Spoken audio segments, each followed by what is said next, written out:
Eso ya está enchufado, ¿eh?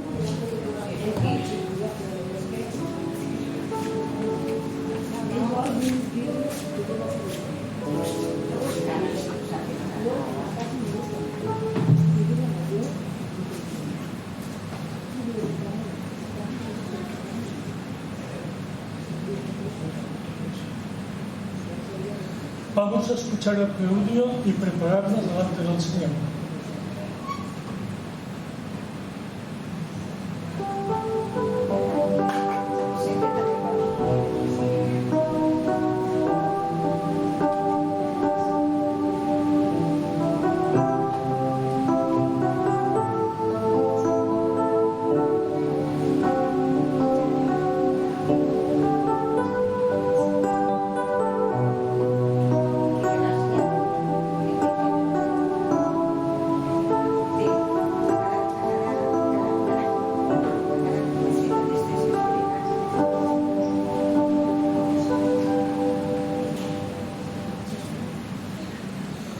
Buenos días a toda la congregación y bienvenidos a la casa del Señor.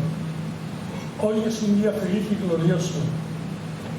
Que todas nuestras cargas y preocupaciones se queden en la calle y podamos recibir lo que el Señor nos quiere decir esta mañana a cada uno de nosotros.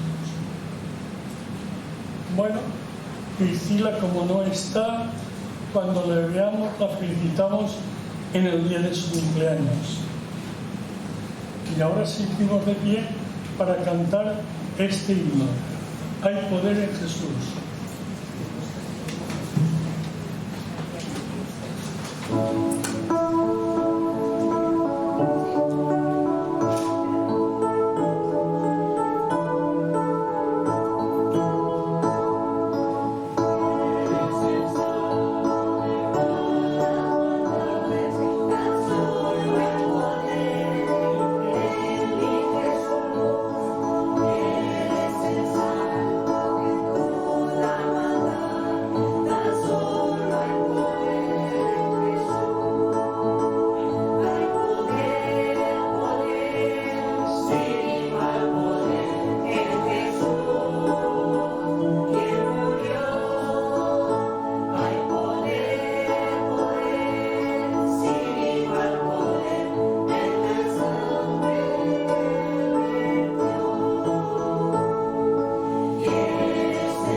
Somos libres y no esclavos del pecado.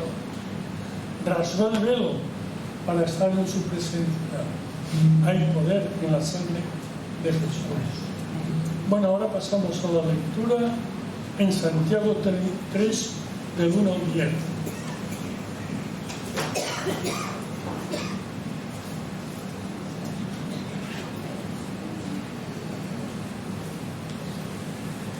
Nuevo Testamento, Santiago 3, del 1 al 10.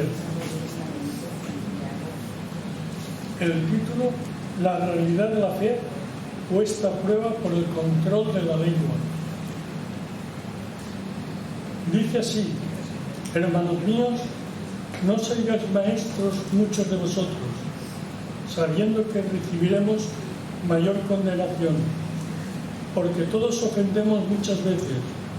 Si alguno no ofende en palabra, este es varón perfecto, capaz también de refrenar todo el cuerpo. Y aquí nosotros ponemos freno en la boca de los caballos para que nos obedezcan, y dirigimos así todo su cuerpo. Mirad también las naves, aunque tan grandes y llevadas de impetuosos vientos, son gobernadas con un muy pequeño timón por donde el que las gobierna quiere. Así también la lengua es un miembro pequeño, pero se jacta de grandes cosas. Y aquí cuán grande bosque enciende un pequeño fuego. Y la lengua es un fuego, un mundo de maldad. La lengua está puesta en nuestros miembros y contamina todo el cuerpo, e inflama la rueda de la creación, y ella misma es inflamada por el infierno. Porque toda naturaleza de bestias y de aves y de serpientes y de seres del mar se doma y ha sido domada por la naturaleza humana.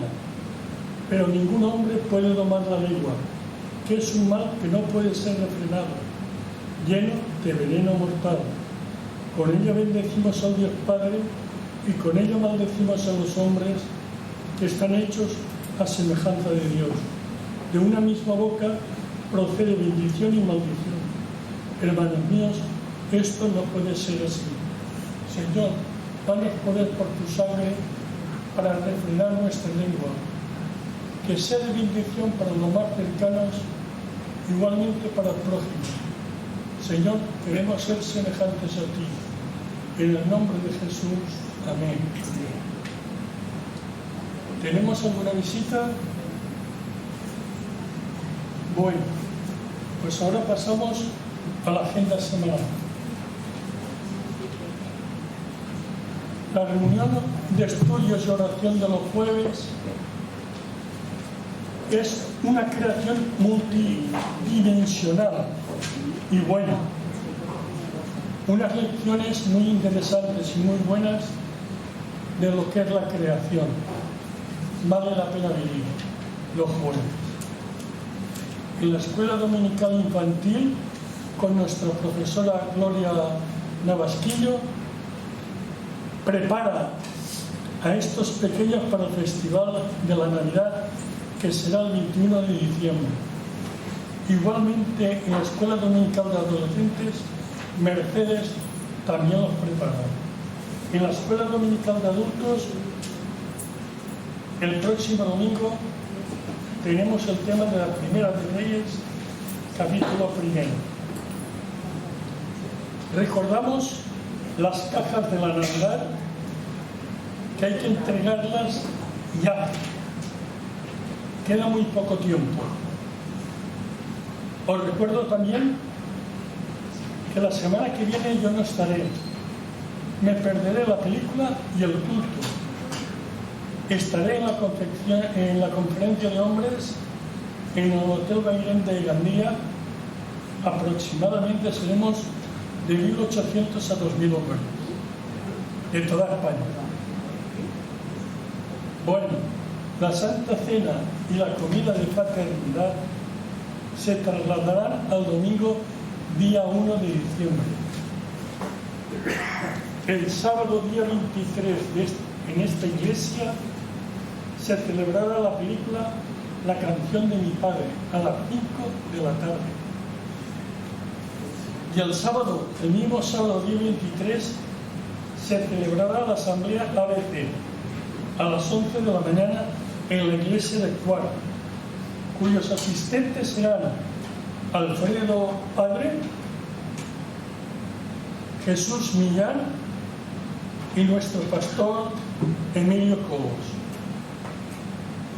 Ahora Emilio también me ha mandado un mensaje que lo voy a leer. Buenos días desde Zaragoza. Quisiera que todos pudiéramos orar por Ferde, hermano mayor de Jessy, el cual ha sido ingresado por un cáncer. Rogamos por el Señor que haga un gran milagro en el cuerpo. Asimismo, intentamos por Vigía, madre de Jessie. Sabéis que está siendo un año muy duro, en el cual pedimos por su familia. Nosotros como hermanos y hermanas que cuidamos de los nuestros, tenemos el deber de encomendarnos al Señor.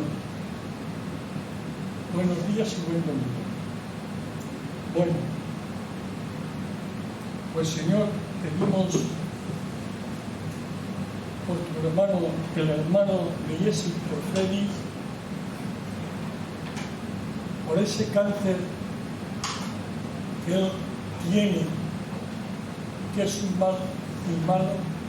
Señor, te pido que pongas tu mano poderosa y milagrosa en su cuerpo para sanarlo, para glorificarte, para que den testimonio de ti, Señor, para que sepan que tú eres poderoso y puedes hacer milagros. Igualmente te pido por Vigía, la madre de Jessie, dale esa paz que sobrepasa todo entendimiento, que pueda entender esa enfermedad, que la pueda pasar con esa paz que tú das y que en su interior te aclame a ti. Tú eres el sanador y el todopoderoso. En el nombre de Jesús. Amén. Bueno, ahora ya pasamos a alabar al Señor, que pase el grupo de alabanza.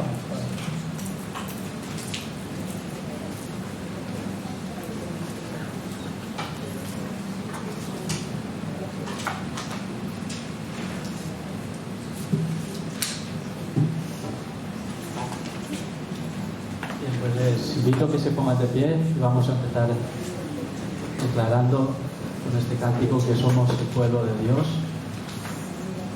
llamado para anunciar su evangelio, su palabra.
su trono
de oración al Señor, con oraciones breves, cortitas, que alaben al Señor.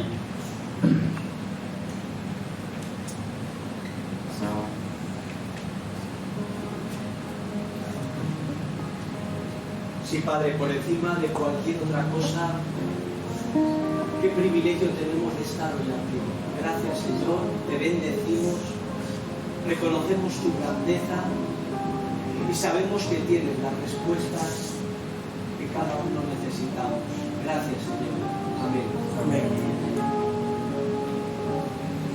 Gracias, Señor, porque me arropas bajo tu manto y me proteges para no caer en el abismo ni en las redes del diablo. Gracias en el nombre de tu Hijo Jesucristo. Gracias, Señor, porque estás cerca, porque caminas a nuestro lado y porque podemos acercarnos a ti con tanta sencillez, a pesar de que eres Dios todopoderoso, grande, inmenso, pero tu misericordia es grande y maravillosa. En el nombre de Jesús.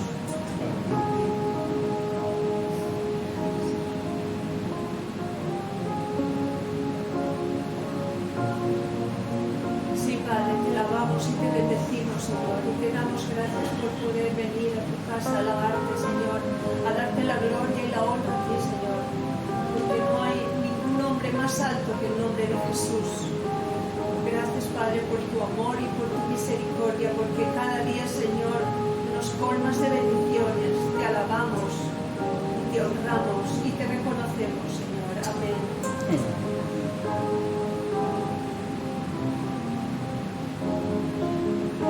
Padre. Gracias porque nos amamos. Porque una vida es un porque me has realizado, Señor. Tu palabra, Señor, tu palabra, Señor. Y es verdad, Señor. Te doy las gracias por todo lo que tú haces, Señor. Y gracias por todo lo que me das. Señor, es tuyo, Señor. Gracias por tu gracia. En el nombre de Jesús.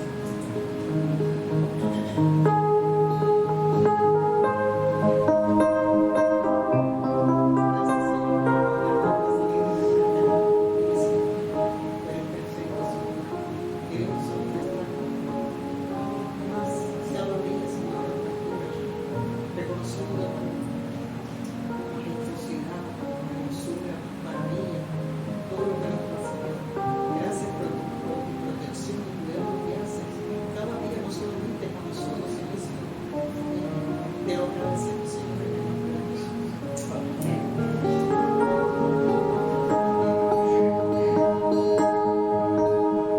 La presencia del Señor está aquí.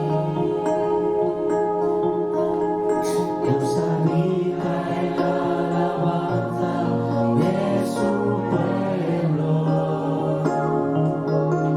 Él es fiel y ha prometido siempre estar entre quienes se congregan en su nombre. Más allá del sentimiento, su presencia es realidad. Es un río que produce sanidad. Tan maravillosa gracia nos permite disfrutar su presencia derramada hoy aquí. La presencia del Señor está aquí. Dios habita en la alabanza de su pueblo. Él es fiel y ha prometido siempre estar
Y vamos a pasar los diezmos y las ofrendas.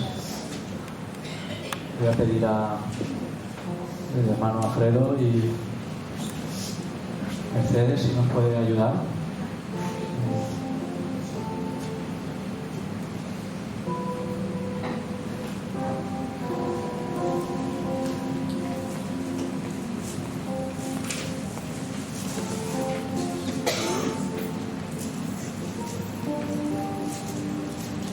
Gracias, Padre, te damos por estos momentos que podemos disfrutar de tu presencia y de la comunión de unos con otros. Gracias, Señor, porque te podemos alabar, porque podemos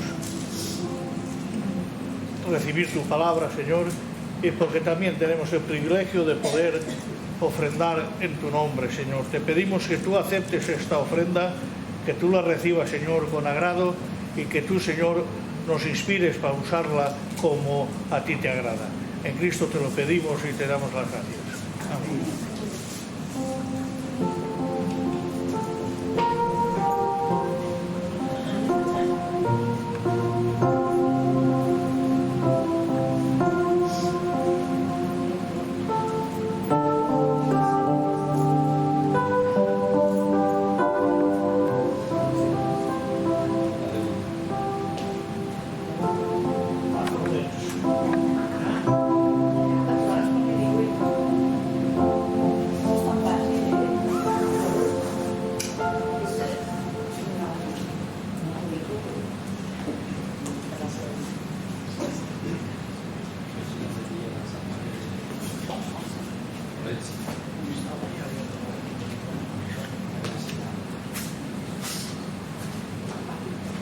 Bueno, rogamos la presencia del pastor Jesús Vidal para que nos dirija la palabra.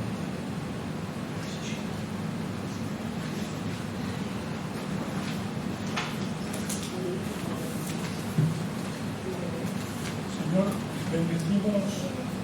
bendice la palabra que esta mañana nos va a dictar Jesús Vidal. Tú sabes cada uno de nosotros la porción de tu palabra que necesitamos, nuestro alimento. Abre nuestro entendimiento, danos la sabiduría de lo alto para primeramente tenerla para nosotros, para luego sembrarla a los demás. En el nombre de tu Hijo Jesucristo. Amén. Amén.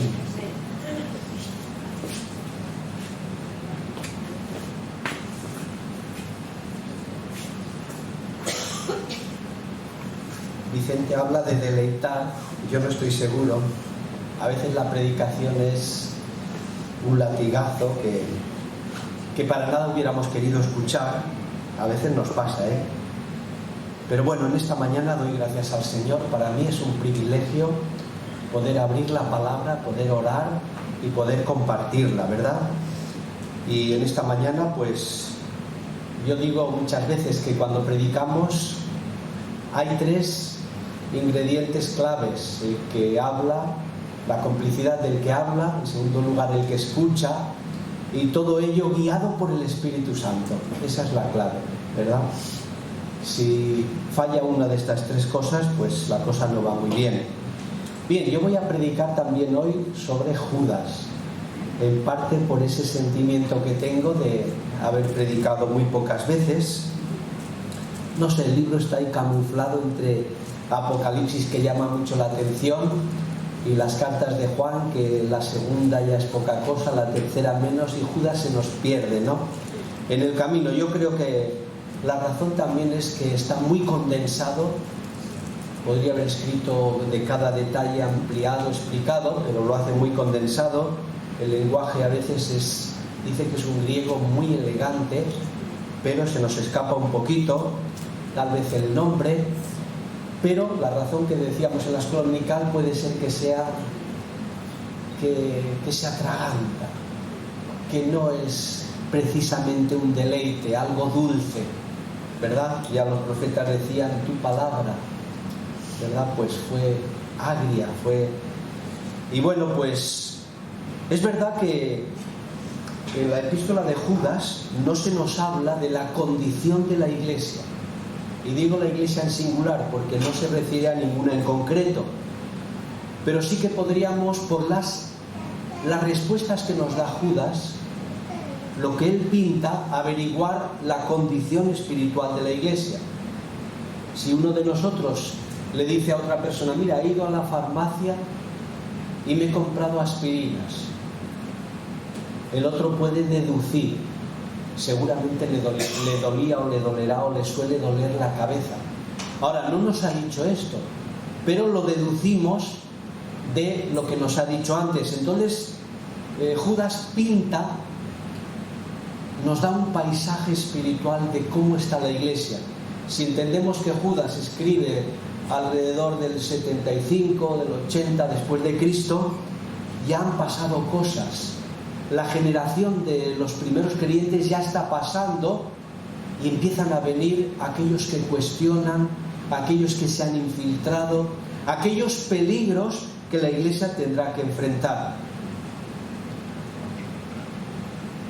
Escuché una ilustración y dice que en un colegio el maestro pues dijo a los niños: tenéis que pintarme la población, la ciudad donde vivís, ¿cómo la veréis dentro de 10 años? Y claro, empezaron pues ellos a dibujar en su folio. Unos pintaban un rascacielos, unos muchos parques, otros, cada uno lo que a él le venía en la mente, ¿verdad? Y el profesor, cuando vio todos los dibujos, detectó ninguno había pintado una iglesia edificio. Nosotros en España ahora mismo vas caminando hacia la Alcudia y por encima de todos los edificios destaca la iglesia edificio.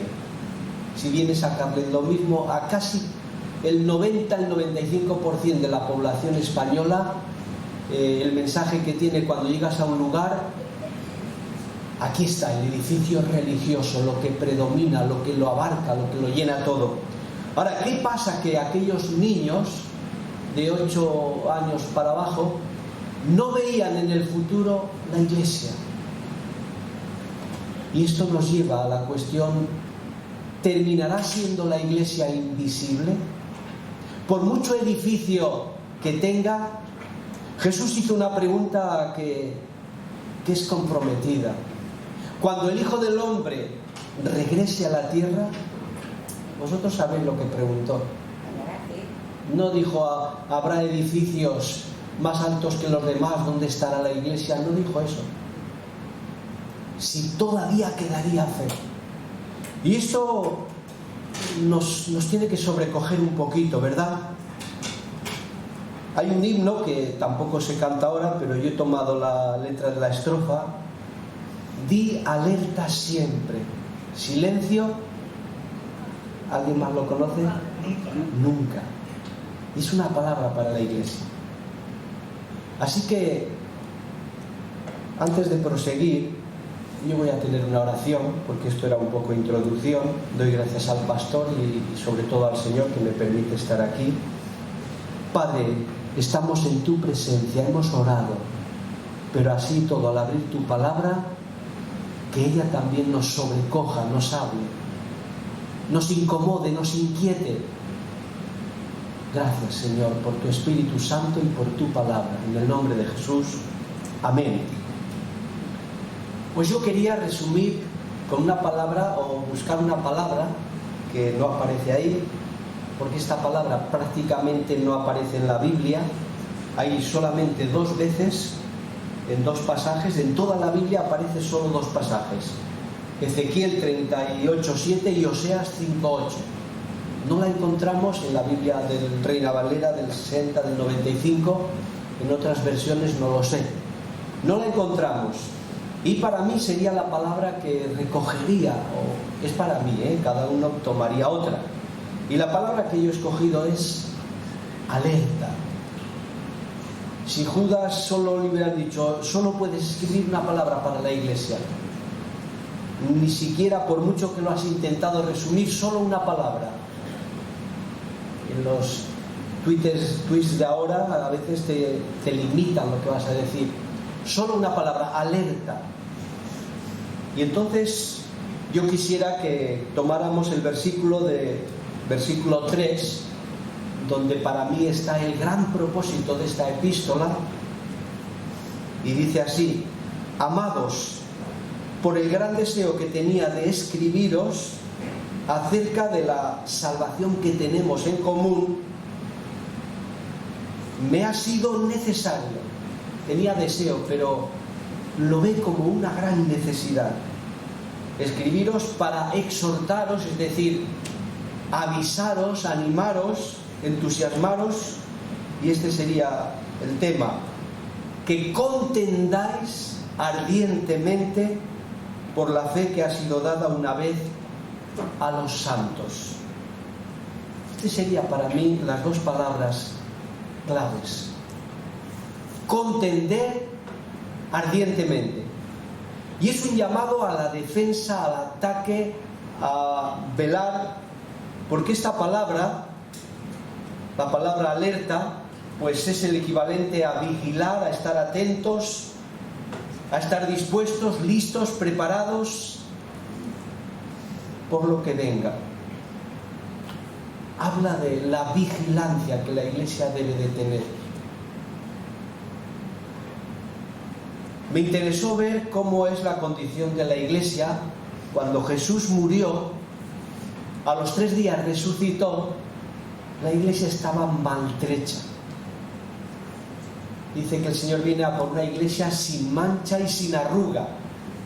Yo por lo menos a veces dejo las camisas en alguna silla medio arrugadas, desordenadas, sudadas.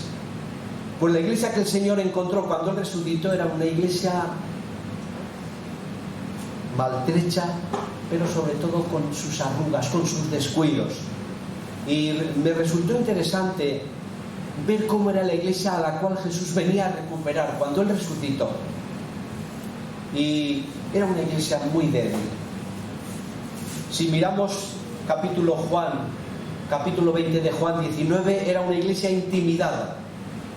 Jesús había muerto, la resurrección era todavía incierta en el capítulo 20, el 19, era de noche, era el primer día de la semana. ¿Y cómo estaba la iglesia? Escondida en el aposento alto, las puertas cerradas, llena de miedo, intimidada.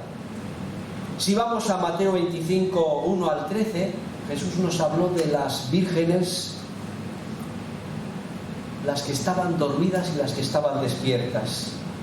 Y encontró a la iglesia, en esta parábola se ve distraída. No se había preparado con el aceite para sus lámparas. Si vamos a Mateo 17, 4, ahí encontramos a Pedro, que está en la transfiguración en el monte, y dice: hagamos 3 cabañas, 3 enramadas, porque estamos muy a gusto. Y vemos la iglesia en su lugar de confort. Vemos la iglesia como el canguro lleva a su hijito ahí dentro, tiene calor, no se tiene que preocupar dónde va, está protegido, va en esa bolsa, lugar de confort. Y veríamos aquí la iglesia en sí misma, mirándose a sí misma, regocijándose de lo bien que le va a ella. Este corito que cantábamos, y yo estoy contento de que no se cante, porque no refleja algo muy sano. Somos un pequeño pueblo muy feliz.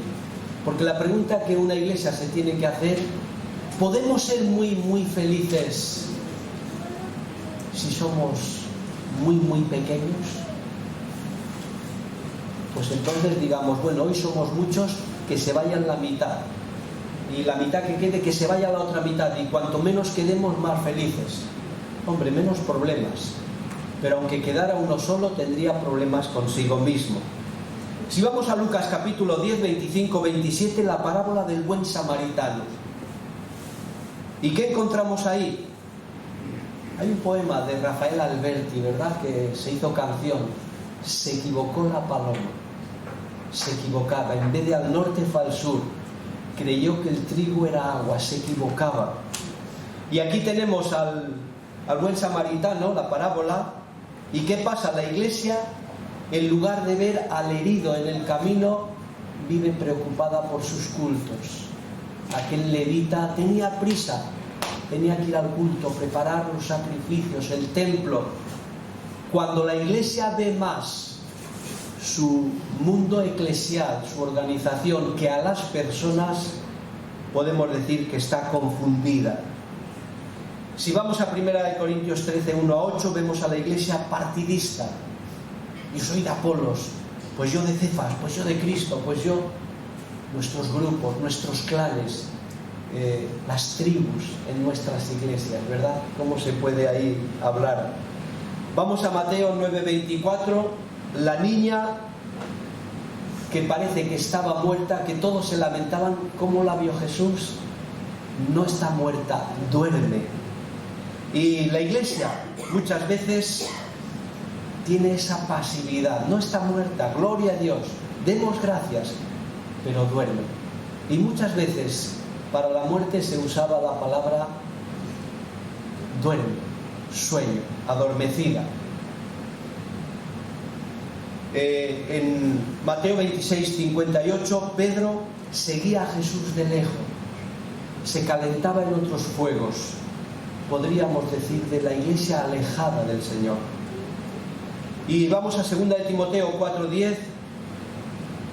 Pablo se lamenta.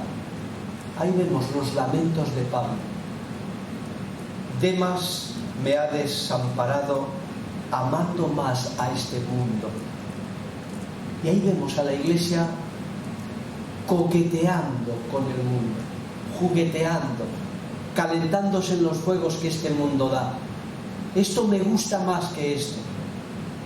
en lugar de, a veces decimos, bueno, en verano, en el mes de agosto es un mes tan difícil para las iglesias, hay muchas o algunas que cierran en el mes de agosto.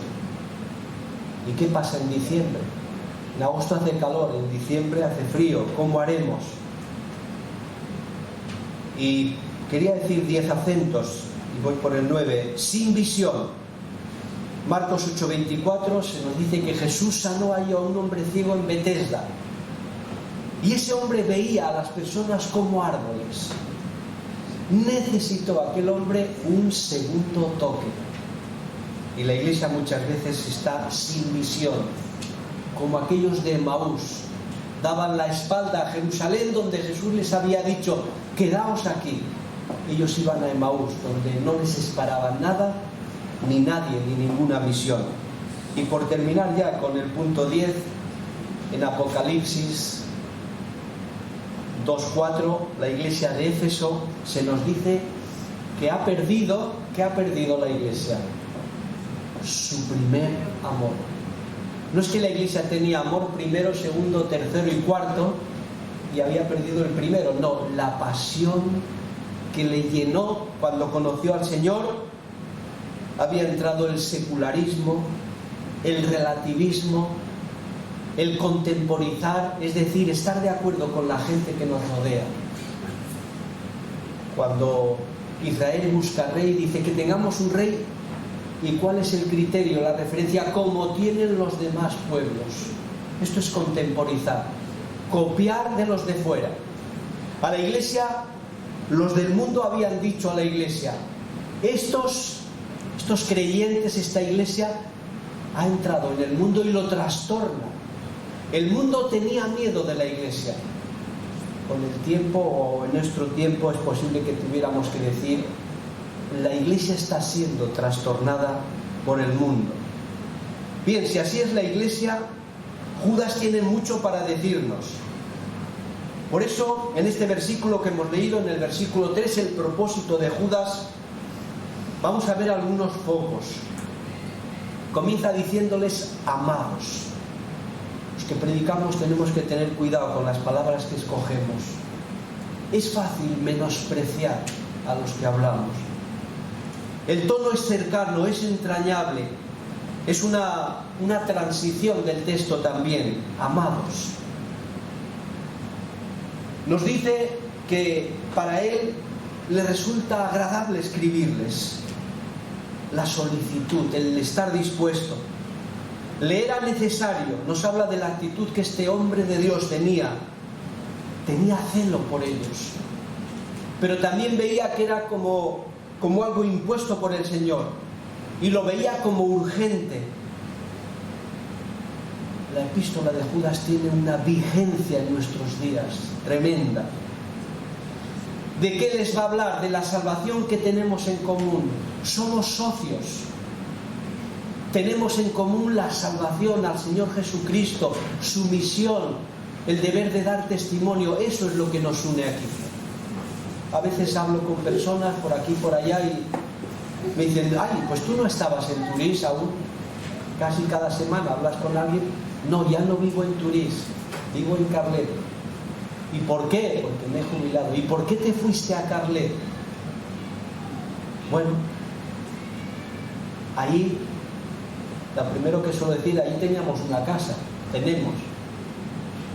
De allí es mi esposa. Pero una razón que yo suelo decir, ahí tenemos la familia. Y yo siempre hablo en dos dimensiones, la familia carnal y la familia espiritual. Y es tan importante, ¿verdad? Y aquí Judas pues está hablando, ¿verdad? De la necesidad, de la salvación que tienen en común. Somos socios, nuestro negocio es lo espiritual. Jesús habló, en los negocios de mi Padre tengo que estar. Me hacía gracia, ¿verdad? Que Alfredo hijo decía, nuestro hermano Alfredo, se dirigía a su padre, pero le llamaba hermano. Fuera del contexto de la iglesia, sonaría raro. Cuentan algunos historiadores que en los primeros días de la iglesia iban al culto, no digo al templo porque no había templos, iban al culto a veces el esclavo y su dueño. Pero en la iglesia eran exactamente iguales. Y a veces el esclavo tenía un ministerio, un don, a lo mejor era maestro. Y podemos imaginar al esclavo en ese momento siendo maestro, hablándole al que era su dueño, exhortándole, diciéndole: tienes que amar a tus semejantes. ¡Qué bueno! La salvación que tenemos en común, esta fraternidad, es el nexo que nos une. Tenemos el mismo negocio. Les está exhortando, es un llamado solemne, un toque de atención. Se están jugando la vida. Posiblemente Judas percibe que en unos años la iglesia será tremendamente sacudida. Jesús había dicho: Satanás os ha pedido para zarandearos como al trigo. Y bien que lo hace. Hay que darle un Oscar. Lo hace muy bien. El problema está si nosotros estamos firmes en oración, constantes, creciendo, etcétera, etcétera. En el griego, la palabra que contendáis ardientemente, he buscado la palabra y es una palabra extraña. Solamente la vamos a encontrar en todo el Nuevo Testamento aquí.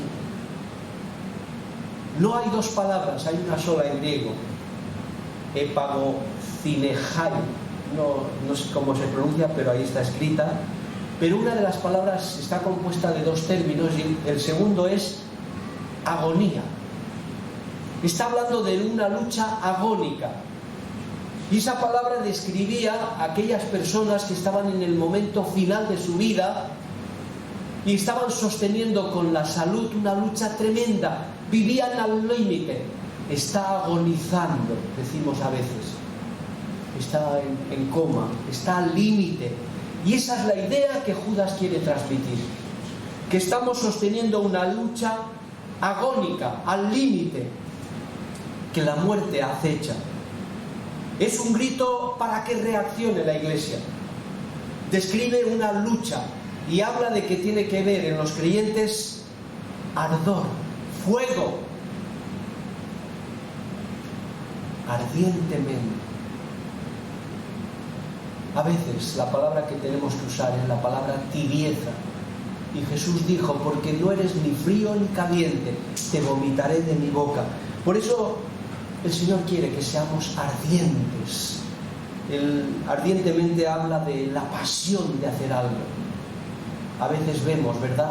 Observamos los que son hinchas de un equipo de fútbol, van al final del mundo, cogen trenes, aviones, autobuses, se gastan dinero por hora y media de ver a su equipo, cómo gana o cómo pierde. A veces vemos personas que han creído, como por ejemplo en Cataluña, ¿verdad?, que han creído en cambios y se han vuelto revolucionarios y arriesgan su vida, hacen cosas, queman, interrumpen carreteras, hacen cosas, pero qué celo para mí en negativo, lo digo. Pero ese mismo celo se podría ver en positivo en la iglesia del Señor, dando lo mejor al Señor. Dice que esa fe fue dada una sola vez a los santos. Por eso tenemos que hablar un poquito de los peligros que la iglesia tiene en nuestro tiempo. Si en Génesis 3:1 dice que la serpiente astutamente habló a la mujer y la mujer a Adán, aquí hemos de decir que estos enemigos del Evangelio entraron encubiertamente. No llevaban zapatos con tacón que hacían ruido, iban con zapatillas sigilosamente, con un lenguaje suave, infiltrados. Sabían del lenguaje que usamos. Tuve una vez una experiencia, ¿verdad? No estaba casado aún, en Valencia, y recibimos un joven, venía de Zaragoza, donde está hoy nuestro pastor.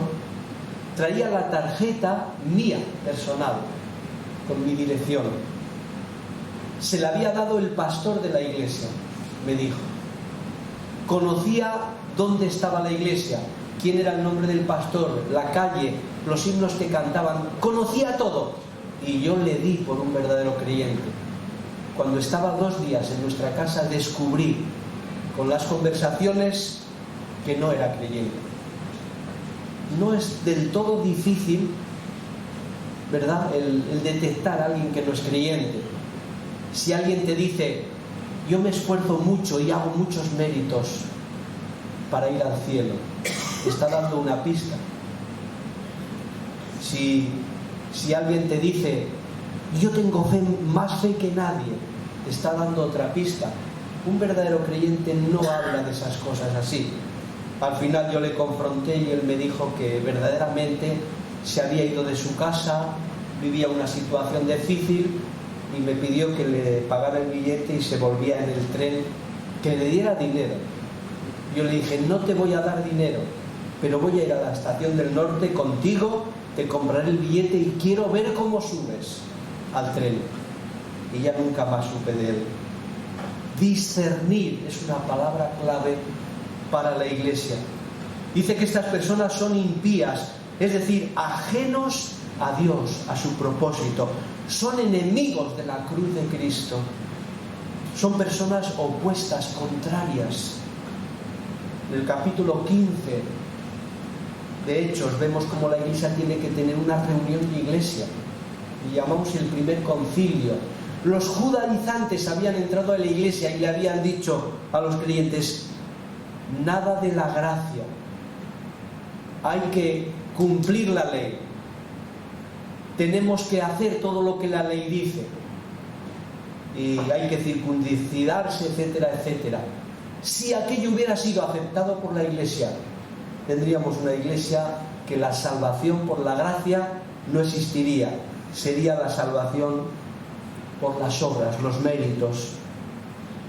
Dietrich Bonhoeffer escribió un libro, La gracia barata, y está hablando de esta gracia, ¿verdad?, que se compra, se vende y todo esto.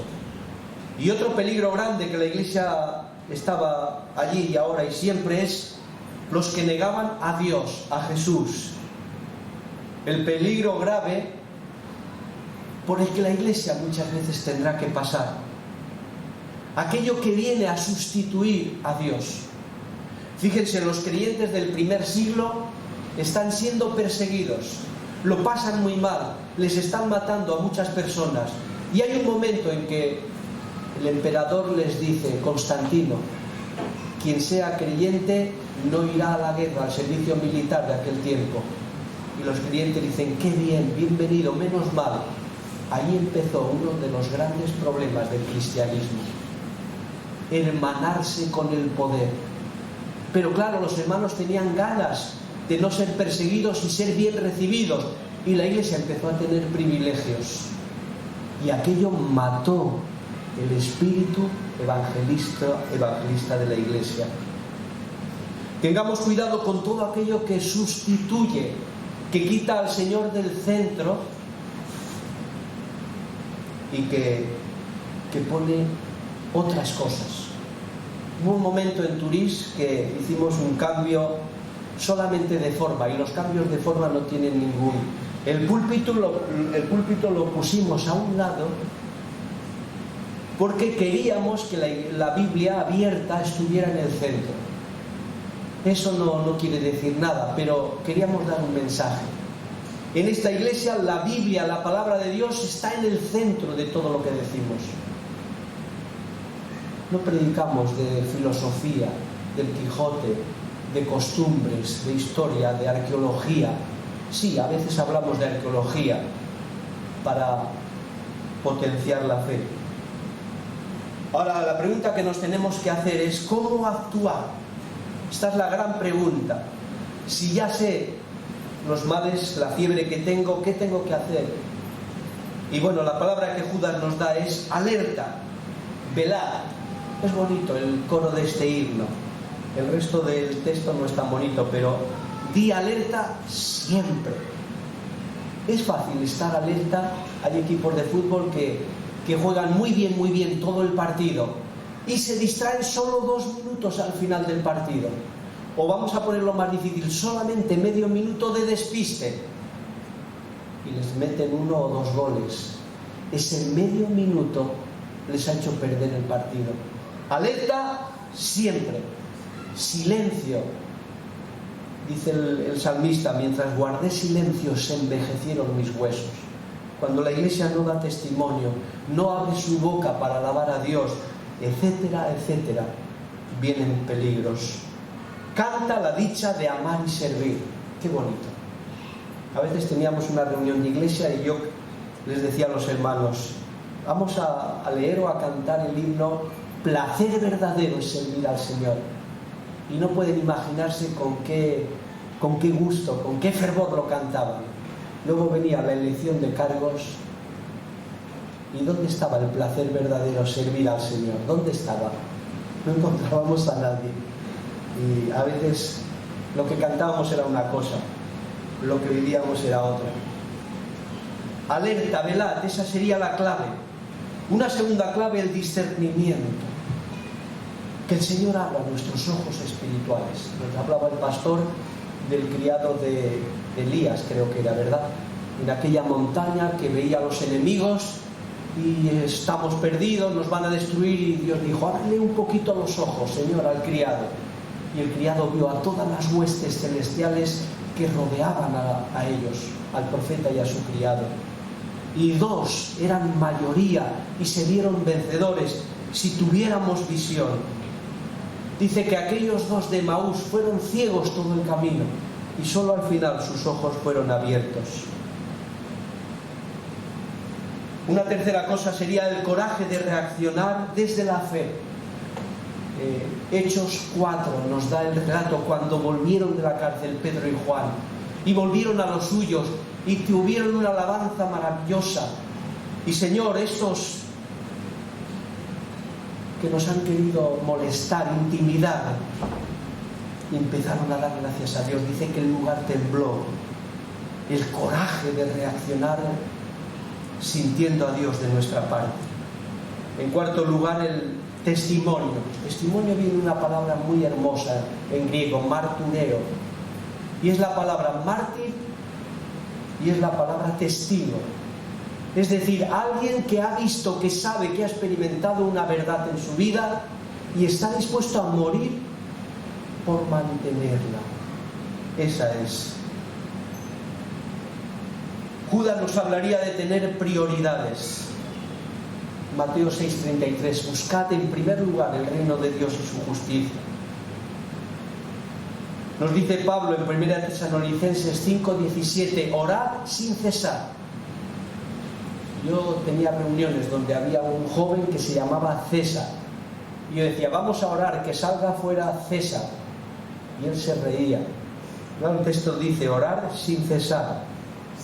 Un joven que estuvo en la droga, que conoció al Señor y que el Señor se lo llevó muy pronto, pero tenía una fe tremenda. Dice Colosenses 3:16, y lo decía el maestro de la escuela dominical, que la palabra de Cristo more, pero no dice a contagotas. ¿Qué palabra dice? En abundancia.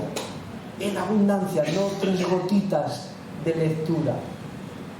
A veces me dicen hermanos, yo no tengo el tiempo necesario. Yo, bueno, guárdate un día a la semana, pero si un día a la semana puedes tener 1 hora de estudiar, profundizar, bucear, no salpicarte con 3 gotitas, sino bucear allá abajo y ver todas las riquezas que se esconden. Dice Hebreos 10:25, sin dejar de congregarnos. Eso quiere decir que lo estaban haciendo. Asistían cuando asistían. Dice 2 de Pedro 2, creciendo y sirviendo, para no perder la fe que tenían. La mejor receta que Pedro daba era manteneros ocupados en crecer y en servir. Esto nos dejará estar ociosos y nunca podréis caer. Pablo habla de sus convicciones, 2 de Timoteo 1:12. Yo sé muy bien, no dice lo que he creído, sino a quién he creído. ¡Qué maravilla! Dice que una persona que, dice que estaba leyendo el Salmo 23 y era un actor y tenía un tono de voz precioso y lo recitó de una manera maravillosa. Luego fue un anciano y recitó también el Salmo 23 y alguien dijo, el primero es un gran profesional, qué tono de voz, qué entonación, qué elocuencia. Dice, pero el segundo conoce al pastor del Salmo. no solo conoce el Salmo 23, conoce el pastor del Salmo. Tengamos convicciones espirituales. Y un poco, por ir terminando, ¿verdad? Le dice Pablo a Timoteo en 1 de Timoteo 6:12, echa mano, cógete fuerte, ¿de qué? De la vida eterna, la esperanza que tenemos. Antes de tener coche iba mucho en los autobuses en Valencia. Había una barra, una agarradera, pero a veces el conductor tenía que dar un frenazo brusco y los últimos se tiraban encima de los primeros, algunos caían. El autobús en el cual va la iglesia a veces da frenazos bruscos. A veces la vida nos da golpetazos grandes. Si no tenemos un agarradero, un fundamento, unas raíces en el Señor, echa mano de la vida eterna. Hay una escena muy hermosa en el libro Progreso del Peregrino. Llegan los dos, Peregrino y Esperanza, a la tierra encantada. No era Cuenca, era tierra encantada. Y les entra un sueño tremendo. Y dice el cristiano, o Esperanza, no me acuerdo, al peregrino, ¿y qué haremos para mantenernos despiertos? Porque nos estamos durmiendo. Dice, vamos a contarnos cómo conocimos al Señor de señores, a nuestro Salvador.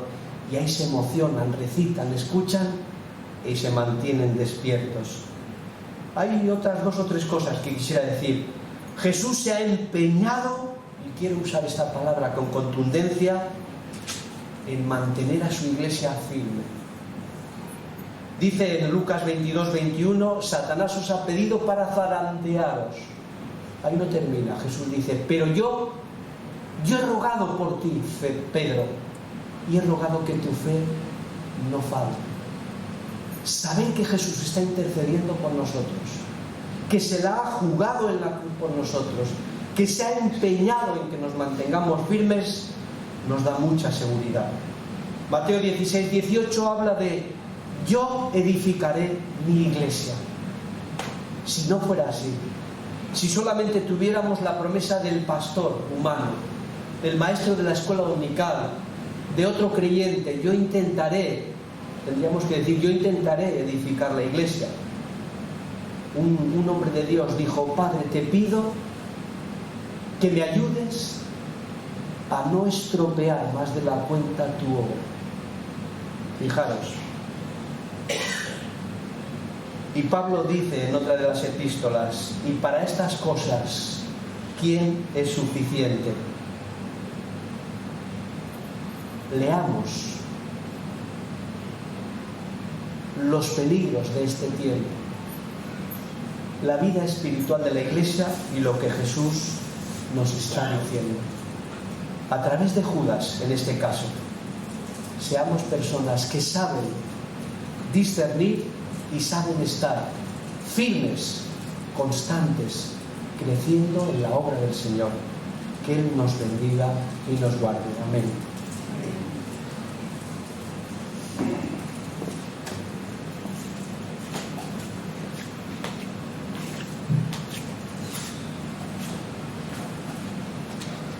Gracias, Jesús, por tus palabras, por tus pinceladas de lo que es la Iglesia, y nos tenemos que hacer reflexiones.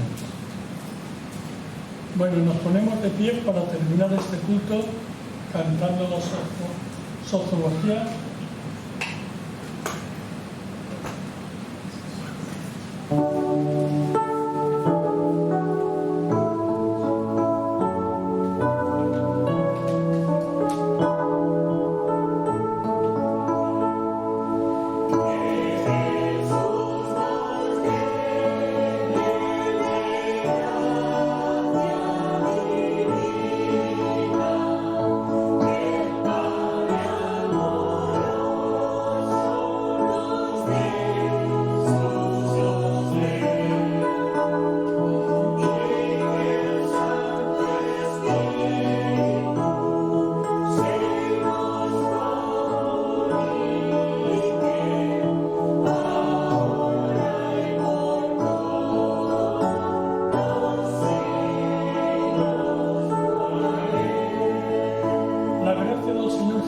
Y el amor de Dios y la comunión del Espíritu Santo esté con cada uno de nosotros, de vosotros, Amén. Podéis ir en paz.